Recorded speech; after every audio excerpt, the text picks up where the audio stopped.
let's drill down into that, Bill. Sanctions. How effective are they right now, and what grade would you give them, for instance, and what do we need to do from here?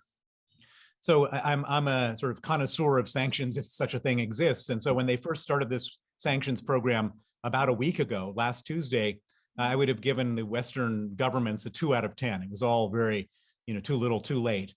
Then the atrocities started to happen, and the sanctions started getting real when they added the major Russian banks, the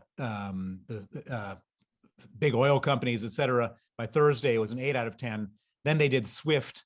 That's a 9 out of 10. And then they did Vladimir Putin, and 9.5 out of 10. So there's still some gaps that need to be filled in. SWIFT is only done, so SWIFT means disconnecting the Russian banks from the international financial system, and they've only done 70% of the banks. And so logic would tell you that if 70% of the banks are disconnected, they'll just route all the payments through the 30% of the banks that aren't disconnected. That's just what anyone would do, and certainly the Russians will do that. And so we need to sanction the other 30% of the banks. And a lot of people ask me, why are those banks protected?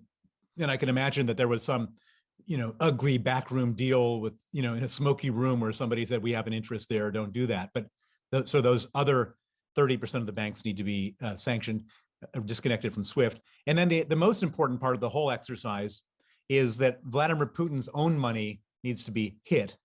And his own money is held not by himself, but by oligarchs who look after it. And so we need to freeze the assets of the oligarchs in the West. And a lot of announcements have been made that that's the intention.